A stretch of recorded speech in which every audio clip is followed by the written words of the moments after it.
I've always believed that families aren't built on blood, they're built on trust. My name's Samuel. I'm 29 years old, single, and living in a modest two-bedroom apartment a couple of hours outside my hometown. I work in property law, not flashy or high-paying, but it's steady, and I'm good at it. I've always been the type who stays out of drama. Quiet kid, straight A student, first one to get a degree in our family, never made waves. My younger sister, Olivia, though, she's the sun to my shadow.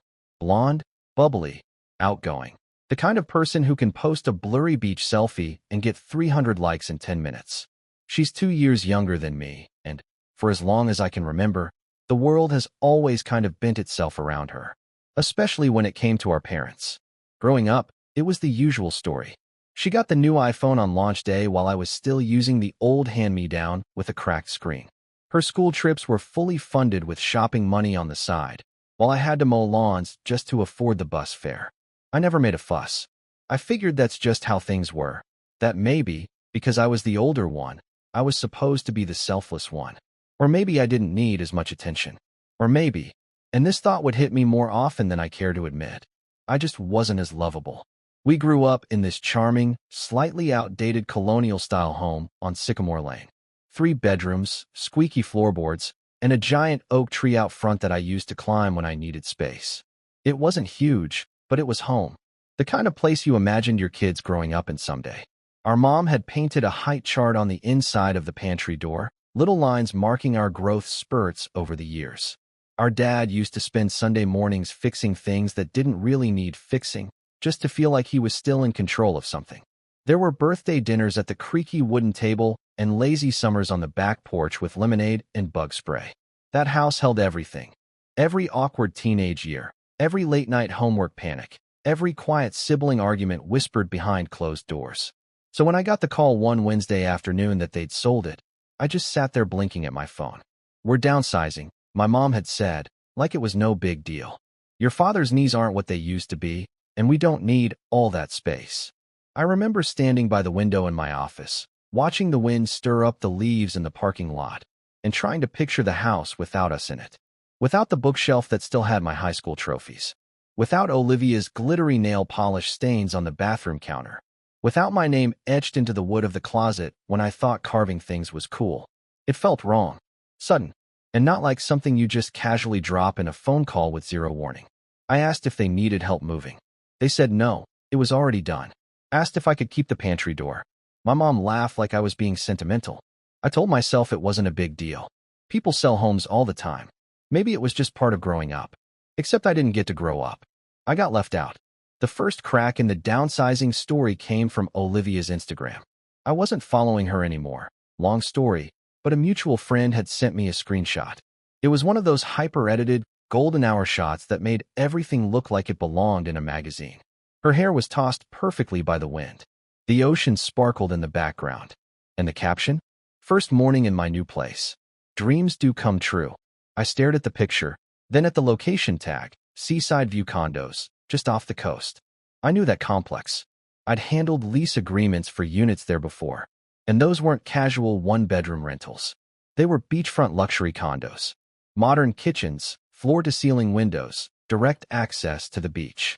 Pricey, even on a good day. Definitely not something my sister could afford on her part-time event planning job and daddy's credit card. So I called. No answer. Texted. Nothing. Not from my mom. Not from my dad. Olivia's red receipts popped up, then disappeared. That night, I sat at my kitchen table with a glass of lukewarm wine, just staring at my phone screen and trying to put the pieces together. The house. The sudden sale. The brushed-off questions. The radio silence. It didn't make sense, unless it did. Unless the money from our childhood home, the only real inheritance we had, the only tangible proof of where we came from, hadn't gone to downsizing. It had gone to her. I didn't want to believe it. That would mean they'd lied. That they'd sold our home, erased our history, and funded a beach view fantasy for my sister without even thinking of including me. Without even mentioning it. Not a conversation. Not a courtesy call. Not even a heads up. Just a quiet betrayal, dressed up in pleasantries. I spent the next few days playing it over and over in my head. Every family dinner where I'd picked up the tab. Every birthday I'd quietly reminded them to text her for.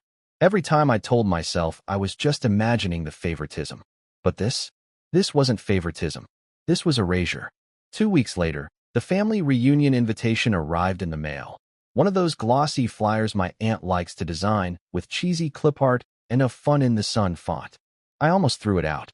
But then I thought, no, I needed to see their faces. Needed to see if they'd even bring it up. If they'd pretend like nothing had happened.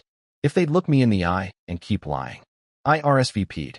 Drove the 3 hours with the windows down and the music low.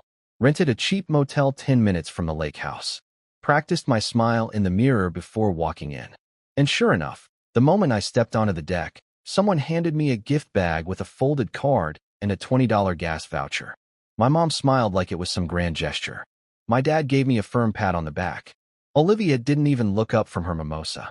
No one mentioned the house. No one mentioned the condo. No one mentioned the silence.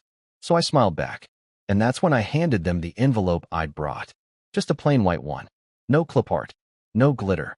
Just a single sheet of paper inside. The lease termination notice. Because here's the thing they forgot. 3 years ago, before Olivia even dreamed of ocean views and influencer aesthetics, she couldn't get approved for a lease on her own. Credit too thin. Income too low. Dad asked me to co-sign, just temporarily. Said it was for a starter place. I agreed. Signed the paperwork. Forgot about it. Because that place fell through and they never followed up. Except they had followed up. They just didn't tell me they used the same paperwork again later for the condo. And yes, it was still in my name. But I didn't tell them that yet. Because when my mom opened the envelope and started reading, her smile didn't just fade. It cracked. And right before anyone could say a word, I turned around, walked back to my car, and drove off with the windows up. When I got back to my motel room that night, the adrenaline from the confrontation hadn't worn off. I sat on the edge of the bed, still in my dress shirt, staring at my phone as the notifications started pouring in. Missed calls, voicemails, a dozen texts in all caps from Mom. Olivia's name popped up a few times too, but she wasn't using words, just unhinged emojis, mostly the red-faced angry ones, and a single skull. I didn't respond. Not yet. I wanted the silence to settle, to make them stew in it. Let them feel what I'd been feeling for months. Confusion, betrayal, and a growing storm in my chest that I didn't quite know how to name. The lease termination notice wasn't even real, yet. I hadn't submitted anything official to the property manager. Not because I was bluffing, but because I needed to be sure. Needed them to confirm the lie with their own mouths. And after seeing my mom's face crack open like a dropped vase, I knew I'd hit a nerve. The next morning, I went down to the motel lobby for the free continental breakfast, stale croissants, watery coffee, and some yogurt cups that expired 2 days prior. While I picked through the fruit bowl, my phone rang again. This time, it was my dad. Not Dad, like the contact used to be saved. Just his full name, Richard M. Whitaker. I let it ring twice before answering. Hello. He sighed. Not an angry sigh, but that tired, performative one he always used when I asked too many questions as a kid. Samuel, what was that stunt about yesterday? I kept my voice even. You read the document? Yes. And you scared your mother half to death. She should be more scared of fraud. He didn't respond right away.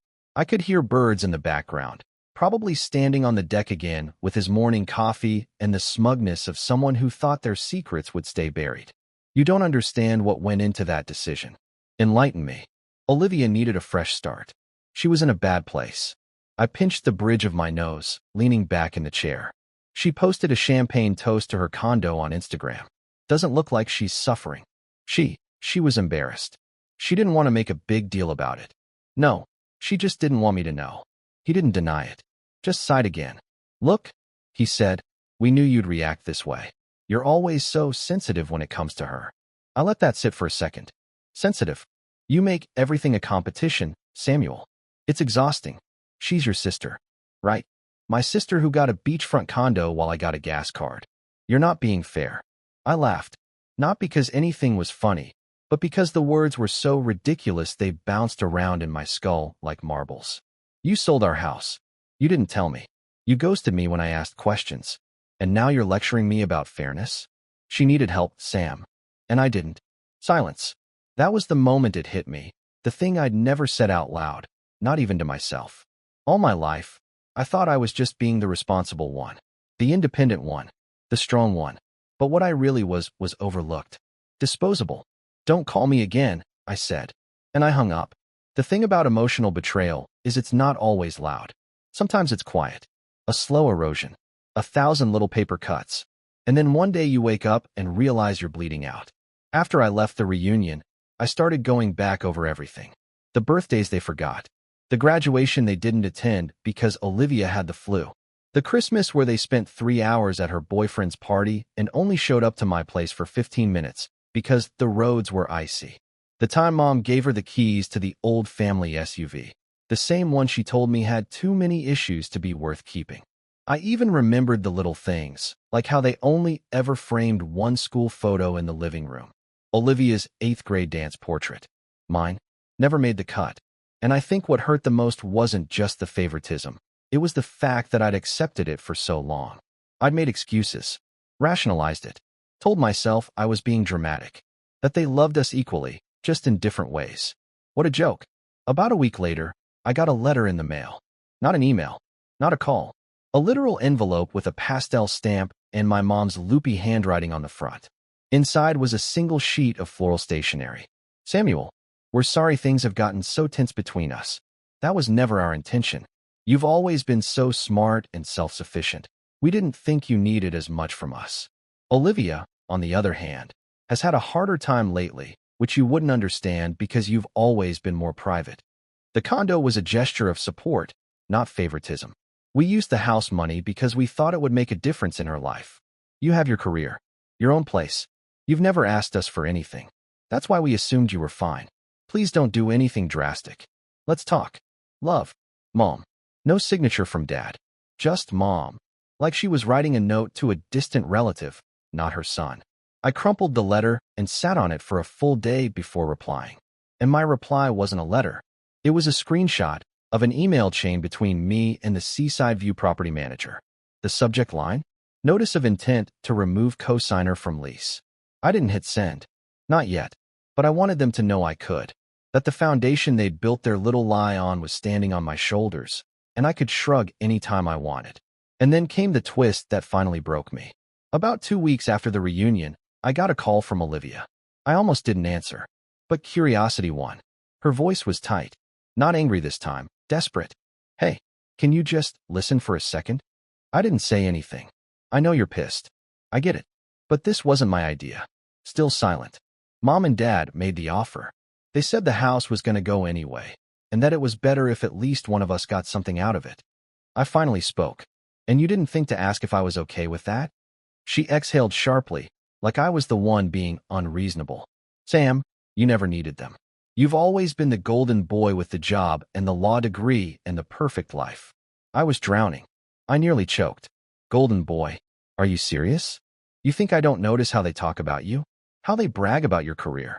How every time I mess up, they say, why can't you be more like Samuel? You think that doesn't mess with me? I blinked. The gears in my brain ground to a halt. That was the narrative?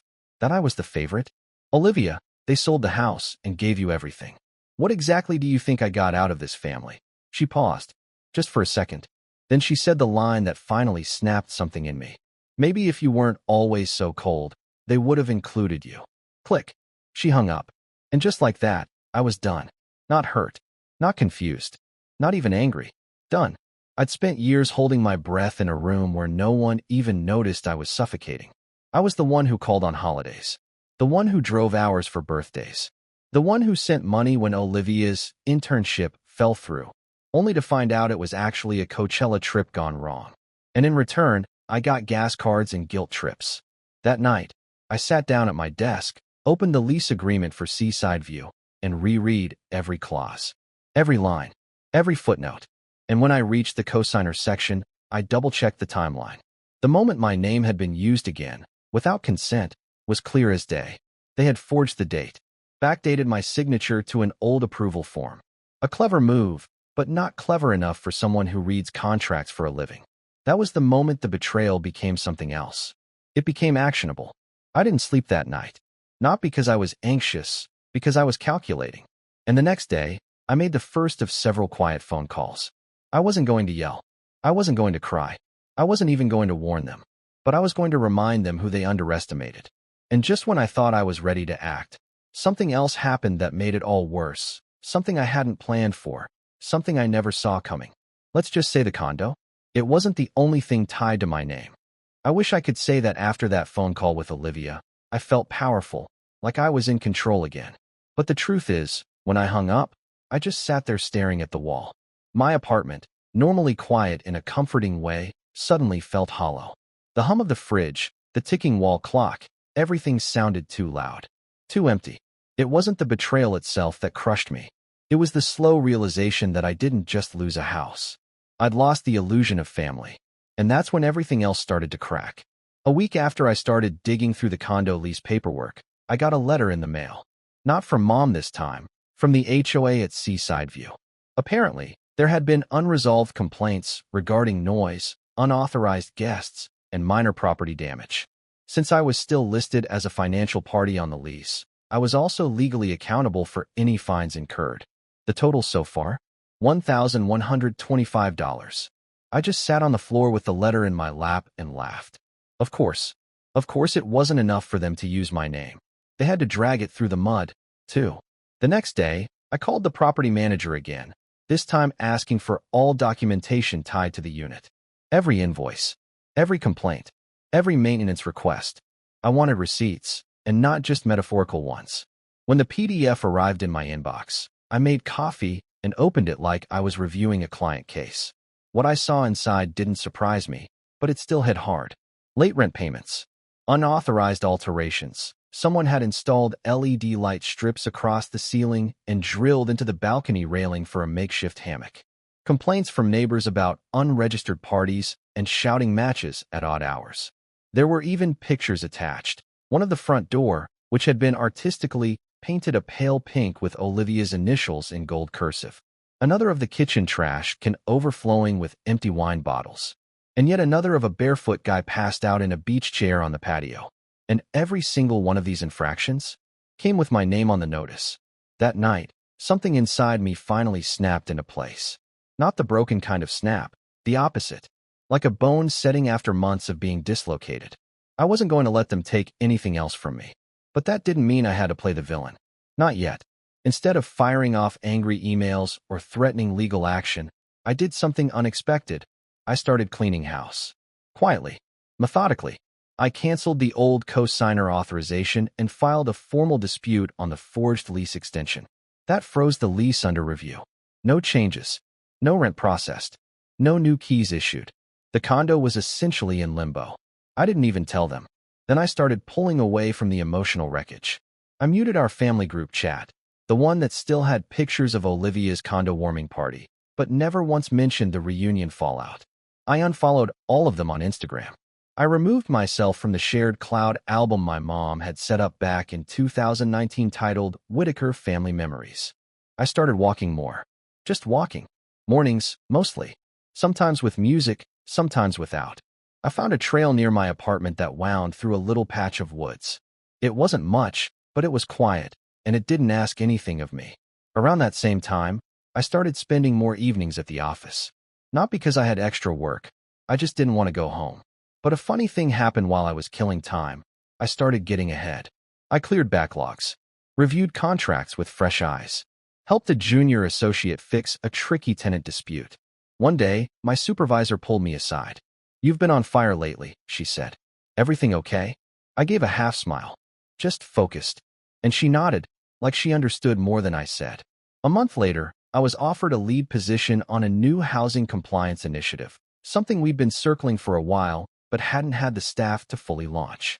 It came with a bonus and a quiet corner office. I didn't post about it. Didn't tell my parents. Didn't even mention it to my closest friends. I just savored it. Quietly. There was something deeply healing about becoming the person I'd always hoped I could be. Not for approval, not for praise, but just for myself. I started budgeting more seriously. Saved every extra cent, cut unnecessary subscriptions. I even started reading again, fiction, mostly. Stories about people who rebuilt after ruin. Characters who lost everything only to find something better in the silence that followed. And then, one weekend, I did something I hadn't done since college. I drove back to the old neighborhood. Sycamore Lane. The house was already sold. New curtains in the windows. fresh coat of paint on the porch. The oak tree was still there, though. Still tall. Still stubborn. I parked a little ways down the street and just watched from my car, sipping a takeout coffee, letting the memories roll over me like gentle waves. That house wasn't mine anymore, but the person who had grown up inside it, he still was. And for the first time in months, I let myself grieve. I grieved the pantry door with the height marks, the echo of my dad's old record player on lazy Sundays, the way Mom used to hum when she folded laundry, the smell of rain in the backyard, the sound of Olivia's laugh, back when we were kids and still believed we'd always be each other's best friend. I cried. I'm not ashamed to say that. Quietly, in the driver's seat, with the windows rolled up and the world moving on around me. I cried for the boy who thought love was something you had to earn. I cried for the man who learned too late that some people will always hold an eraser in one hand, even as they draw you into their lives with the other. And then I went home, and I kept rising. I started therapy. Nothing dramatic, just once a week, with a soft-spoken guy named Leo who wore beige cardigans and let me ramble without judgment.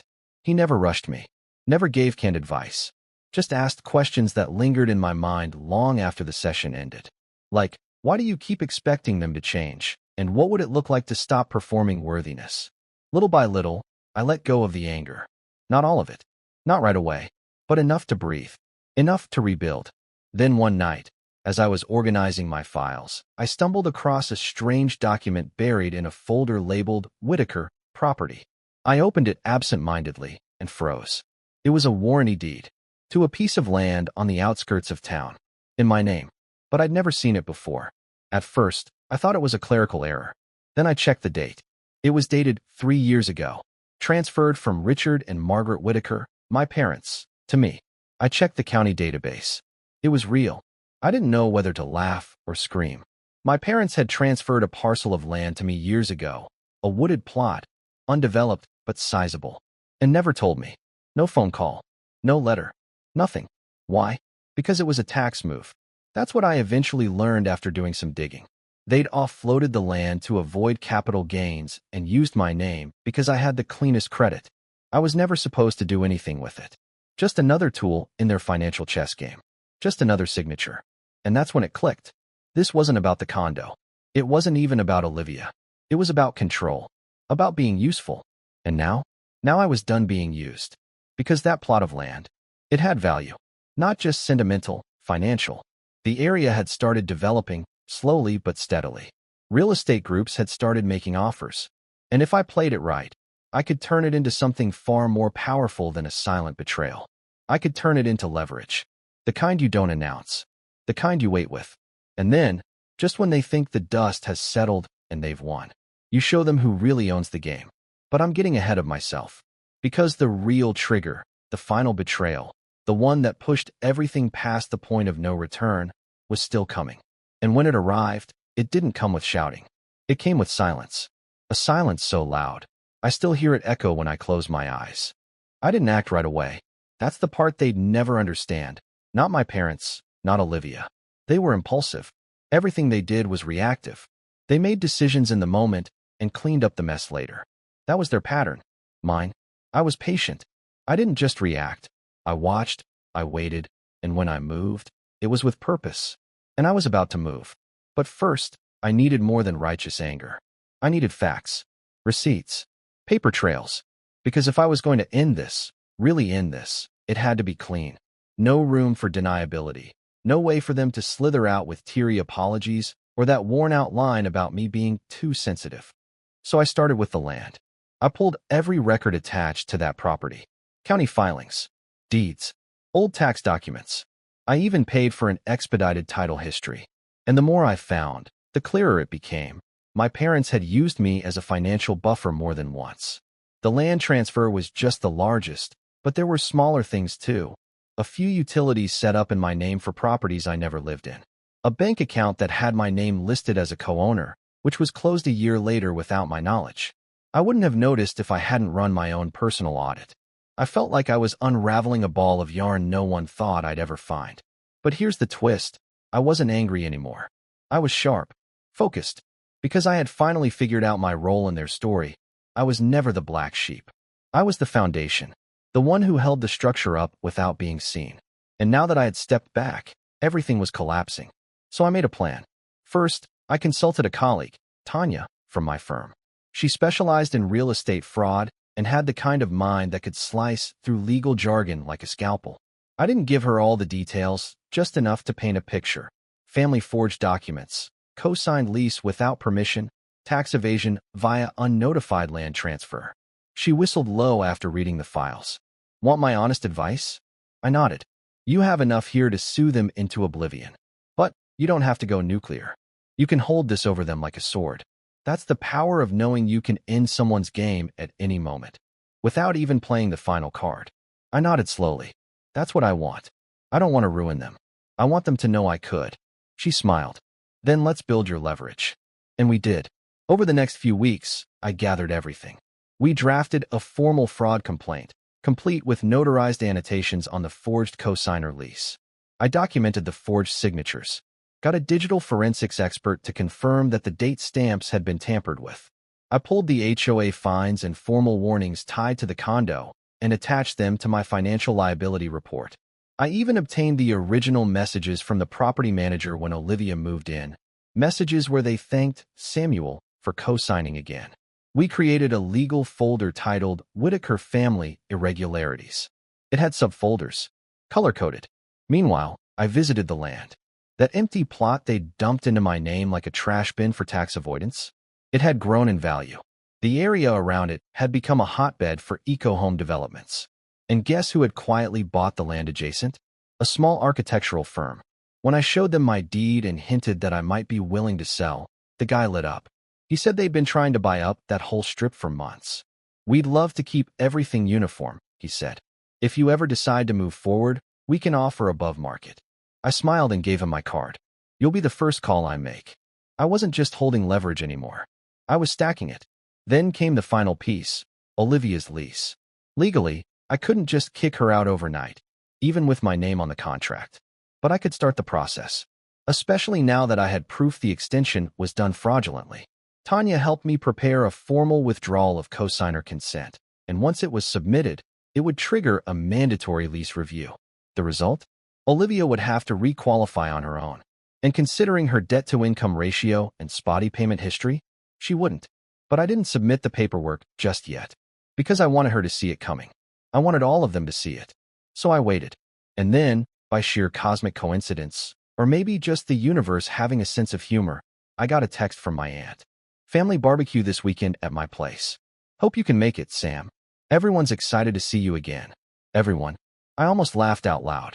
It had been months since the reunion, since I handed them the envelope, since the calls stopped, since I stepped out of their orbit. And now suddenly, a barbecue? I didn't respond right away. But that night, I poured myself a drink and opened my laptop. If they wanted me there, I'd go. But not to eat ribs and swap stories about vacations. I was bringing receipts. I RSVP'd with a single word, sure. And then I got to work. I printed copies of the forged lease extension, highlighted the inconsistencies. I prepared a timeline of their financial use of my name, from the land deed to the condo. I even included screenshots from Olivia's Instagram stories, where she casually boasted about owning my dream place thanks to the fam. There was something poetic about using her own filter-ridden captions as evidence. Then I bought a new outfit. Not flashy, just clean, sharp. A pale blue button-up, dark slacks, polished shoes. The kind of thing that made you look calm and competent, like someone who had nothing to prove and everything to reveal. Saturday came fast. The barbecue was held at my aunt's place, a sprawling suburban home with a trampoline in the yard and a glittering pool that hadn't been used since her kids moved out. The driveway was full. Laughter spilled out from the backyard like smoke. I parked a block away, walked slowly, taking in the warm air and the sound of distant conversation. When I stepped through the side gate and into the yard, a few people glanced up, and then looked away just as quickly. That was fine. I wasn't here to make small talk. I was here to make them listen. Mom was near the grill with Aunt Karen, flipping burgers like nothing had happened. Dad was nursing a beer by the lawn chairs. Olivia? She was at the pool, lounging in a sunflower print bikini, phone in hand, taking a boomerang of her sparkling water clink. I waited, ate nothing, drank nothing, just observed. Then, right around dessert, When everyone was full and slow, and the mood was syrupy with sugar and sun, I made my move. I walked up to the folding table, clinked my glass with a fork, and cleared my throat. A few people turned. Most didn't. "Hey," I said casually. "Just wanted to say thanks for the invite. It's been a while since I've seen everyone." Mom turned, smiling politely. "We're glad you came, sweetie." Olivia barely looked up. "Didn't think you'd show, honestly." I nodded. "Yeah, well, I've been busy. Cleaning up some paperwork. Following some threads." Dad frowned. "What kind of threads?" I pulled the manila folder from under my arm and set it on the table. "This kind." I opened it. Slowly. Deliberately. The first page? A photo of Olivia's condo front door, pink paint, gold cursive. The second? The forged lease extension, with highlighted timestamps and my initials marked beside it, except I never signed it. The third? A notarized letter from Tanya, verifying digital forgery and filing a formal notice of withdrawal. Olivia sat up. "What is this?" Mom stepped forward. "Samuel, let's not do this here." "No," I said. "Let's." I flipped another page, the land deed. My name. Their signatures. A dated email where my father admitted the transfer was temporary, just for paperwork purposes. I didn't raise my voice. Didn't look around for validation. I just stood there and let the document speak. "You've used me," I said finally, softly. "Over and over again. And I let you. I let it slide when you gave Olivia the car, the money, the house sale proceeds. I let it slide when you ghosted me after selling our childhood home. I let it slide when you forged my signature to get her a beachfront condo." Olivia stood now, red-faced. "I didn't know." I held up a hand. "This isn't about what you knew. This is about what I know now." Dad opened his mouth. Closed it. "I could take this to court," I said. "I could press charges. Sue for damages. Your signatures are on official documents, and I have proof. But I'm not doing that. Not yet." I let the silence stretch. Mom looked pale. "I just wanted you to see what I've been carrying. To see your own actions, in ink and time-stamped. I want you to know that I have all of this. And if you ever try to use my name again, even once, I won't hold back next time." I closed the folder. Olivia stared at me, lips parted. "So what now?" I smiled faintly. "Now," I said. "Now we wait." Because what they didn't know was this. The paperwork was already in motion. The lease was being reviewed. Olivia would get the official notice by the end of the week. And the land? Well, let's just say the architects were very interested. But I didn't tell them that yet. 2 days after the barbecue, the notice went out. I didn't send it myself. The property manager did. A formal letter, standard language, no frills. Just a clear and legal notification that the lease for Unit 4B at Seaside View was under immediate review due to co-signer withdrawal and verification discrepancies. Olivia would need to requalify as the sole leaseholder within 10 business days or vacate the premises. I imagined the moment she read it. Probably sitting on her Instagrammable couch, drink in hand, scrolling past bikini ads and sponsored posts, when she opened her email and felt her stomach drop. That moment when your carefully curated life starts to unravel, and you realize the person you dismissed, the one you called cold, the one you said didn't need anything, just pulled the only rug you had left. And this time, there was no one to blame but herself. She tried, of course. The calls came in waves. First a text. "You can't be serious. WTF is this?" Then a voicemail, her voice tight with forced calm. "Samuel, this is ridiculous. Just call me and we can talk about it, okay? This is going too far." And then, pure panic. "They're saying I need to move out. I can't move out. I've got stuff here. My job. My clients. What am I supposed to do? What job? What clients?" She planned events for influencer weddings and beach yoga meetups, half of which she got through hashtags and charm. She didn't have steady income. She had a lifestyle. And lifestyles, as I've learned, are fragile things when they're built on someone else's name. I didn't respond. Because there was nothing to say. The final decision from the property manager came back a few days later. Her application to assume full responsibility for the lease had been denied. Poor credit. Unstable income. Insufficient savings. Her eviction date was set, 30 days. I watched it all unfold without lifting a finger. No gloating. No confrontation. Just silence. It hit my parents not long after. I didn't tell them about the lease decision. I let Olivia do that herself. From what I later learned through a mutual cousin, she called our mom in tears, screaming about How could he do this to me? And he's destroying my life. And for once, Mom didn't jump to rescue her. Because here's the thing about power. Once you show people you're willing to use it, they start treading lightly. Especially when you've documented every misstep. Especially when you've spent months preparing. That same week, I met again with the architectural firm interested in the land. We went over the terms. They offered a figure that made me sit back in my chair. Above market. Way above. They wanted the whole block, and mine was the last missing piece. I asked for time to think, not because I needed it, but because leverage is sweeter when savored. And then I did one final thing before signing. I sent an email to my parents. Simple. Direct. Dear Mom and Dad, just wanted to inform you that the land you transferred into my name, the one you never told me about, is being sold to a private firm next month. The sale will be reported, and tax disclosures will reflect the original transfer date. Any audit that results from the gap in declarations is, unfortunately, your responsibility. I've also contacted the county to formally disassociate my name from any utilities or financial liabilities tied to you or Olivia moving forward. I wish you both well.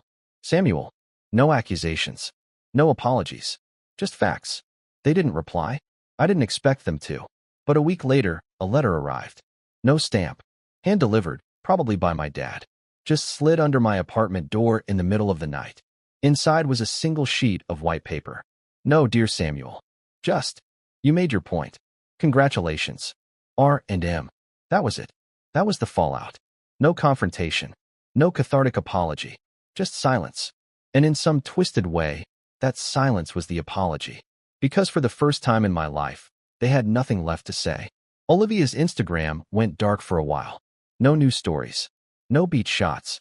Then, weeks later, she posted a selfie in a cramped apartment with beige walls and bad lighting. The caption read, New beginnings. Just me, myself, and I. No mention of what happened. No mention of who helped her get there, or who didn't. I didn't like the post. Didn't comment. Didn't even open it again. Instead, I closed the deal on the land. Took the payout and invested half. Used the rest for a down payment on a quiet little property just outside the city. Not beachfront, not flashy, but mine. Real wood floors. Big kitchen. A sunlit office where I could read and work and drink coffee without the weight of ghosts pressing against my chest. The day I moved in, I found an old photo album tucked in a box I hadn't opened in years. Childhood pictures. Me and Olivia under the oak tree. Mom braiding her hair. Dad grilling burgers with a beer in hand. A family that looked happy, or at least looked like it was trying. I closed the album gently and slid it into a drawer. Not because I wanted to forget, but because some stories are only meant to be read once. My revenge wasn't loud. It wasn't messy. It was a quiet severing. A reminder that the strongest power isn't destruction. It's choice. The choice to walk away. To live without their permission. To stop proving your worth to people who never saw it in the first place. And as I stood on my new porch, mug in hand, watching the sun rise over a yard that I owned, I realized something I never thought I'd feel again. Peace. Real peace. Not the fragile kind built on staying quiet, but the kind you build yourself, brick by brick, choice by choice, until no one else gets to hold the pen to your story. They sold my childhood home to buy her a view of the ocean. But I bought something better. A life they can't touch. And I didn't need their permission to do it. I just smiled and closed the door.